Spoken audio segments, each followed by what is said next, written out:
Hello my friends and welcome. I may officially say that the counteroffensive from Ukrainian side has been started. It started on expected direction near to Orikhiv, so there should be the big advancement of Ukrainian army, but still the fighting is ongoing very close to the front lines. The main attack advancement is happening near to Orikhiv because it's very important for Ukraine to take Tokmak under control. And from Tokmak to Orikhiv it's just 28.5 kilometers. I wouldn't say that the counterattack just bogged down, but it's not that fast as we expected. Or at least some of the military experts say that Ukraine should take the land very fast to go to Melitopol, which is on the south, and that is how we're gonna cut the Russian army in two.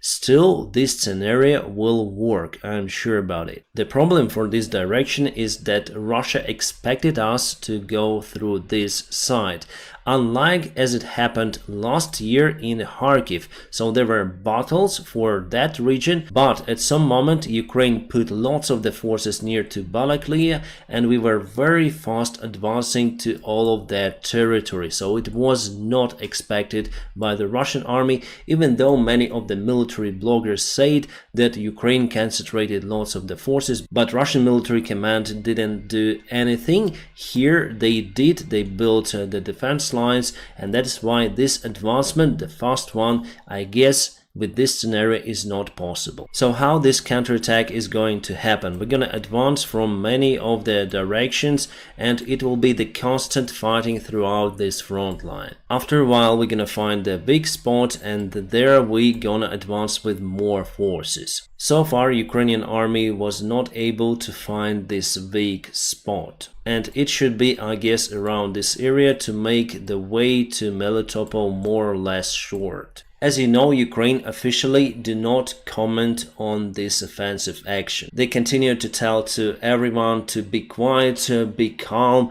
and do not tell anything about the counterattack. I think that it is bad and it plays in favor of our enemy. Let me tell you why. Ukraine created a vacuum of information about this assault. But before Ukraine spoke about the counteroffensive for almost half a year, so people were eagerly waiting some events. Now our warriors and drone operators are not allowed to post anything in the social media. But people in Ukraine and outside Ukraine understand that something is happening, so they try to search the topic. And who gives the information for the counterattack?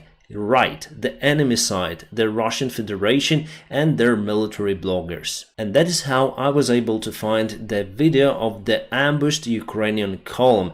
That video is truthful, it really happened. In this video a little bit later we're gonna speak about it again and why did it happen. Plus we have more photos and videos from the place.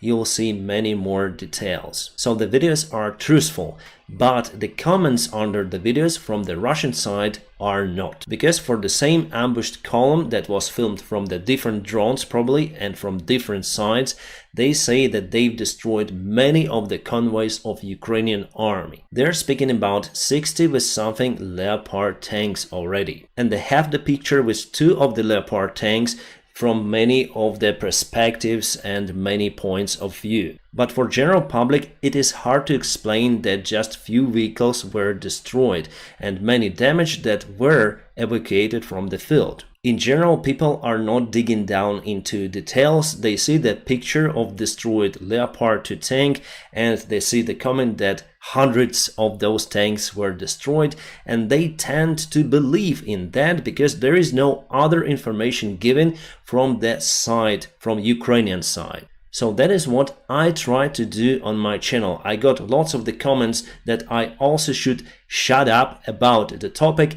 and let it go. But it doesn't work like that. If we have the news, if we have the actual video of the events, we should speak about it. We should explain that it's not critical for the future counteroffensive, even though obviously those are the sad and disappointing news. Someone was responsible for that convoy that was ambushed.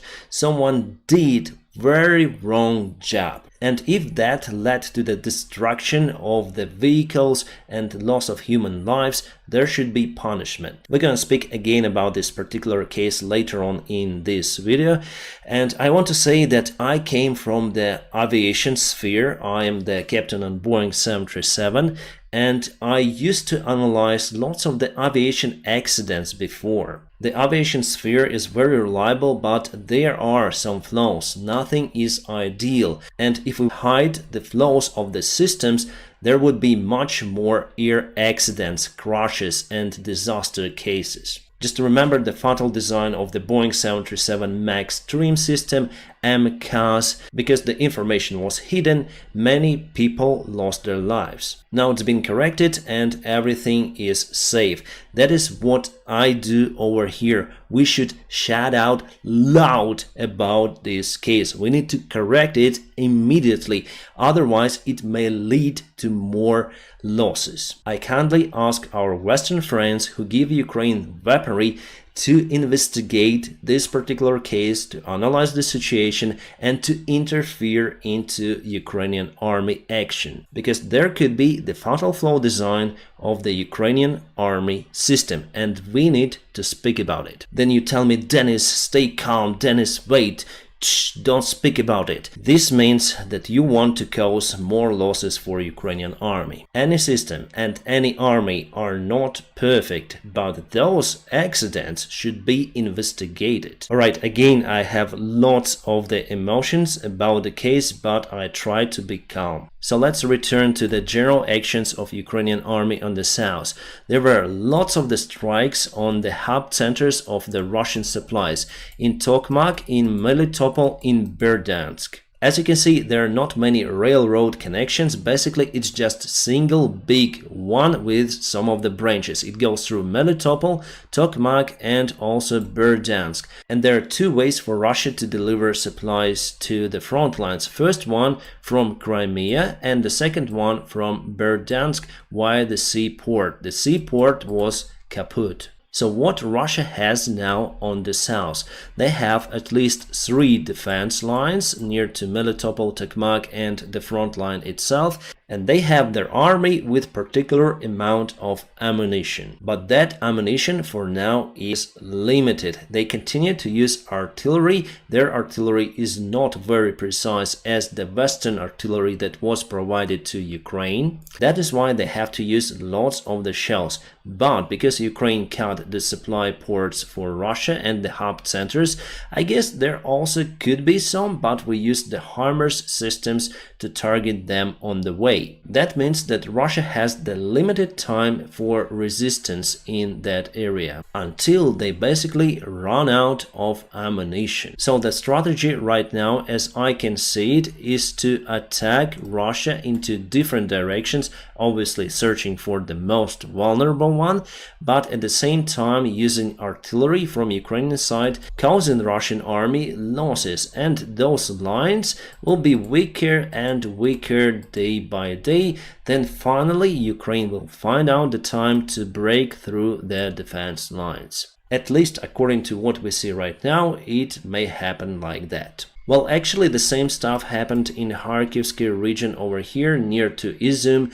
There were lots of the fights for a very long time, and Russia was just tired of the fighting. They got also limited ammunition. Their ammunition warehouses also were destroyed by the HIMARS, and finally Ukraine found the time to start the major counteroffensive, kicking Russians out from this region. So the same stuff I expect over here, and that may take some time. I guess that the nearby week will show us the tendency of Ukrainian counterattack. But for me, I may say that it happened since Ukraine started to use their reserves, Leopard 2 tanks, Bradleys that Ukrainian side haven't used before. As for the Bakhmut, we got some ground, but there was no update for this military map. We'll hope for tomorrow. Again, one more thing, because there are not many pictures in the social media from the Ukrainian counterattack, and mostly you may find only Russian pictures, it is almost impossible to update the deep state military map, because they analyze usually photos and videos,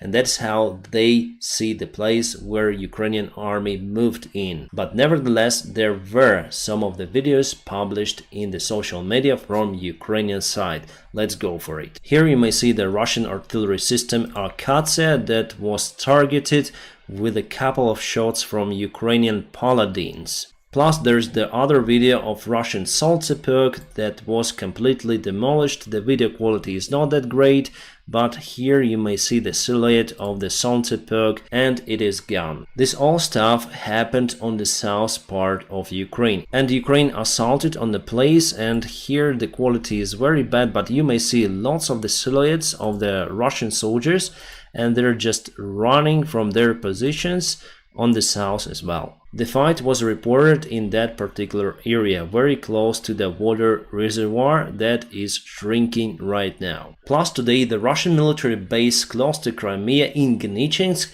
was attacked by the Storm Shadow rockets. This is the screenshot from the video from that particular place. By the way, my friends, the full videos you may watch on my Telegram channels because I just cannot upload them on YouTube. The link for my Telegram channel you may find in the video description just below, and I update there regularly. So today I created more than 10 posts over there dedicated to the current events. Plus, according to the latest information coming, Ukraine started to use artillery much more, probably against the first line of defense. That gives quite a good expectations. The good thing today that we have surveillance in the skies. Our allies are helping us to get more data about the Russian aviation and Russian positions on the south part. Unfortunately, without those airplanes in Ukrainian army and also without ATACMS long-range missiles, it's hard for Ukraine to perform the counteroffensive action. But the Polish ex-commander of the ground forces say that Ukraine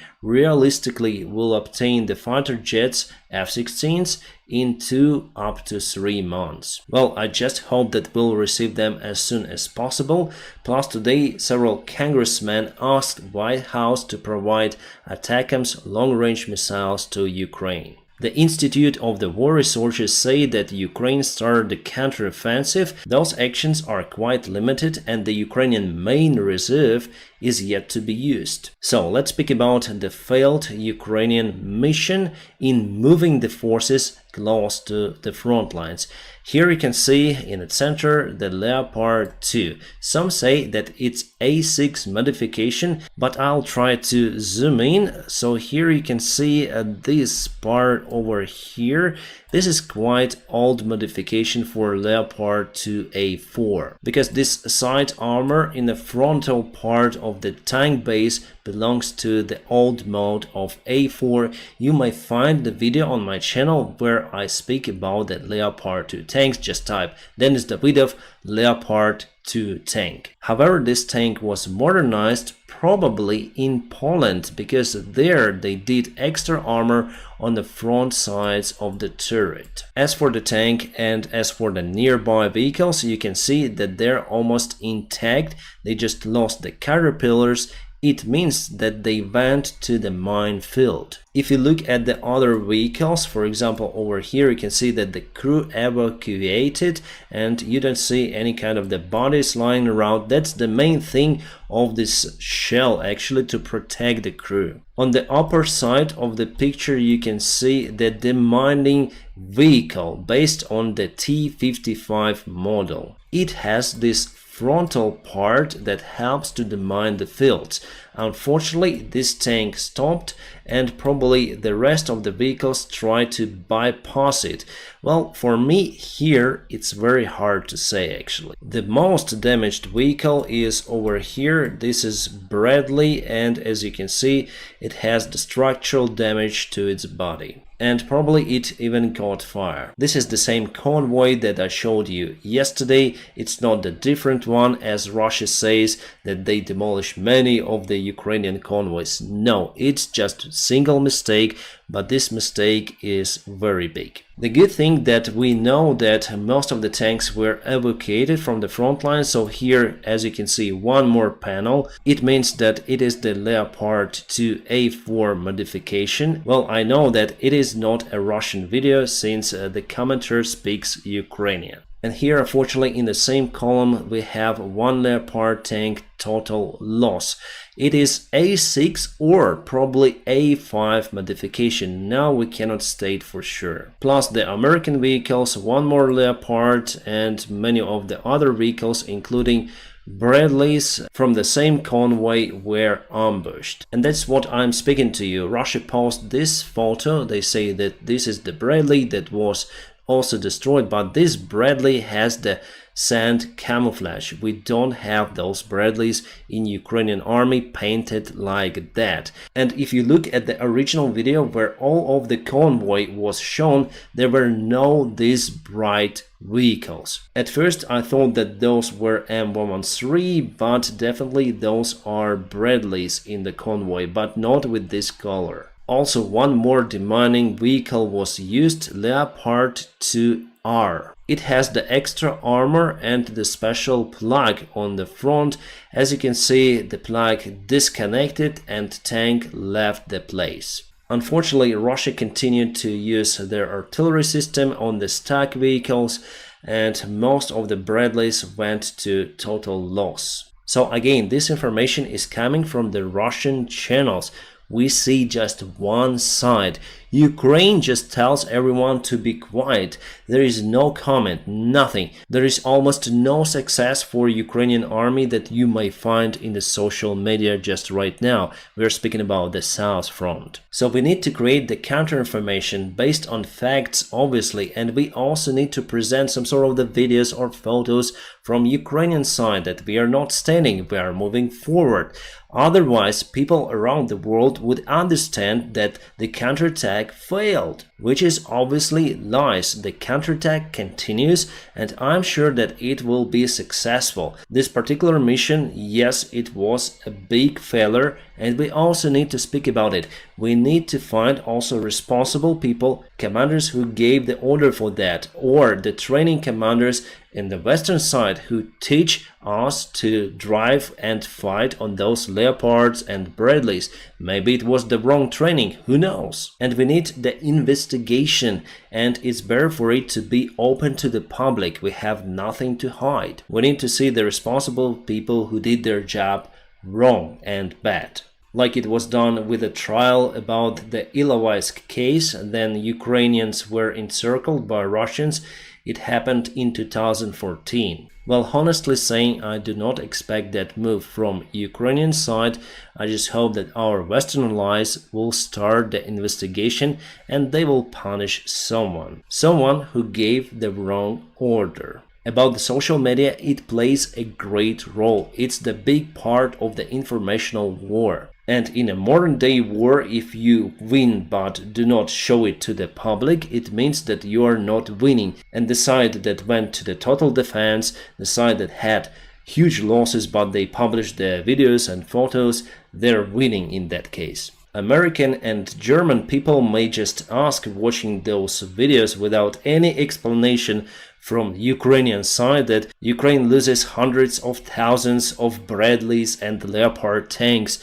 We should ask our senators not to send those to Ukraine. That is the idea for the Russian propaganda right now. That is why they continue to say that there were lots of the columns, lots of the Leopards. Today they counted 120 on the Russian TV show. Some say 46, some say 60, but actually it was confirmed too. This tank and the one on fire that I showed you. So as for me, and I'm not the military expert, but I can see that there are two of mistakes. First of all, they were very close together in the convoy. The second thing is, where is the air defense, or at least the special interference devices that create distortions for the drone signal. The third one is connected really to the first one.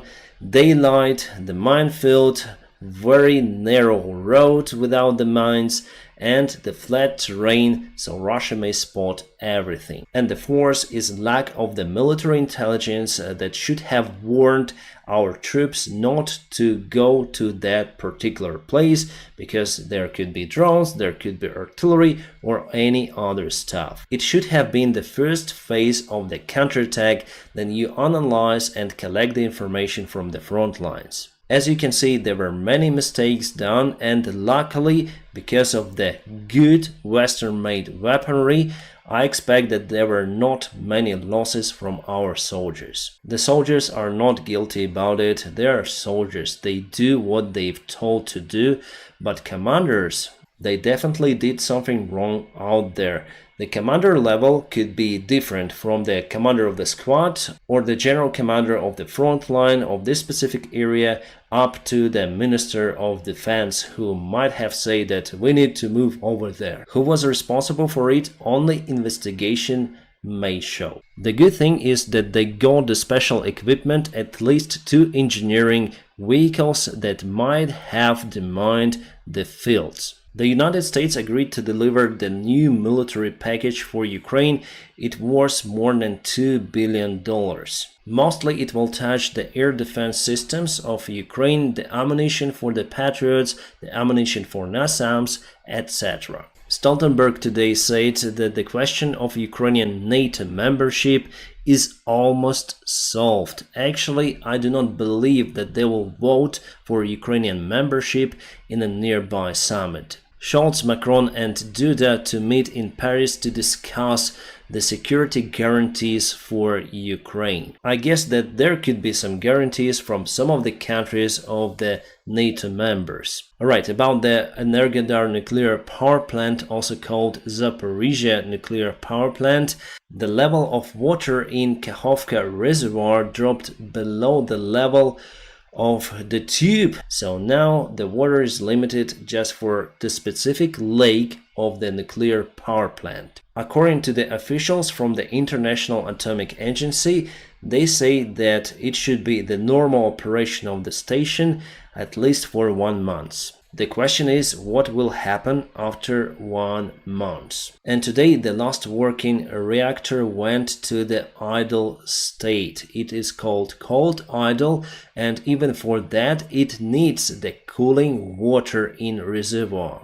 I posted on my channel the information about the soldier callsign Predator who got injured on the front lines. Well, now he is more or less okay, and he says that he will post some interesting content very soon. The good news are coming from the Bakhmut area. I got this information from the Wagner official resource. They say that the Ukrainian army continued to assault and the Russian regular army continued to run away. Wagners are pretty much disappointed about the case because they wasted lots of the resources, human lives and time to get the ground under control, but today Ukraine finally went through the natural obstacle, the channel that was separating 2 of the sides, and now we're gonna assault even further. My friends, I'm gonna keep you updated on situation in Ukraine. Just hope for the better news tomorrow. And now please press the like to this video, and also if you want to support my job, there will be some links in the video description just below. You may support me on PayPal, Patreon or on the sponsorship on this YouTube channel. Thank you so much for your awesome support and your awesome help. I wish you all a peaceful sky wherever you are, and have a great time.